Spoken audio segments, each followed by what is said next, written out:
రాష్ట్ర పండుగగా గుర్తించాలన్న డిమాండ్ను ఎవరూ పట్టించుకోలేదు. కానీ పెద్దలు కేసీఆర్ గారి నాయకత్వంలో ఆ రోజు మా తలసాని శ్రీనివాస్ యాదవ్ గారు, అదేవిధంగా మా హైదరాబాద్ నగరానికి సంబంధించిన శాసనసభ్యులు, అదేవిధంగా నాయకులు అందరూ కూడా వచ్చి ఇది తప్పకుండా మనం చేయాల్సిన పని అంటే కేసీఆర్ గారు చెప్పిన మాట ఒకటే, మనం తెలంగాణ సాధించిందే ఆ తల్లి ఆశీస్సులతో. అందుకే ఆ తల్లికి ఒక బంగారు బోనం కూడా సమర్పిద్దాం రాష్ట్ర ప్రభుత్వం తరఫున. దాంతోపాటు అత్యద్భుతంగా అధికారిక లాంఛనాలతో అధికారికంగానే మొత్తంగా మరి రాష్ట్ర పండుగగా ఈ కార్యక్రమాన్ని చేస్తామని చెప్పాము, చేసి చూపెట్టాము.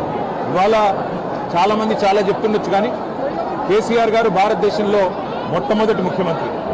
యాదాద్రి లక్ష్మీ నరసింహస్వామి దేవాలయాన్ని 1800 కోట్ల రూపాయలతో రాష్ట్ర బడ్జెట్ నుండి డబ్బులు కేటాయించి అత్యద్భుతంగా నిర్మించిన నాయకుడు కేసీఆర్ గారు.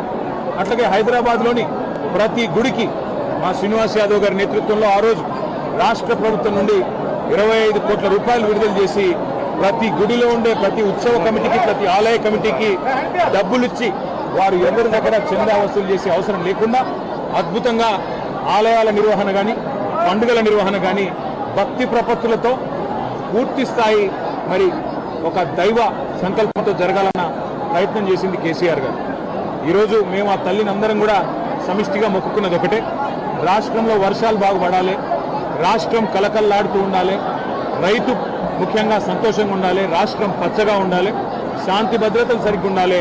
ఆ తల్లి ఆశీస్సులు తన పిల్లలందరికీ కూడా ఉండాలని మనస్ఫూర్తిగా కోరుకుంటూ మీ అందరికి కూడా ధన్యవాదాలు. మీ అందరికి కూడా తల్లి ఆశీస్సులు ఉండాలని కోరుకుంటున్నాను.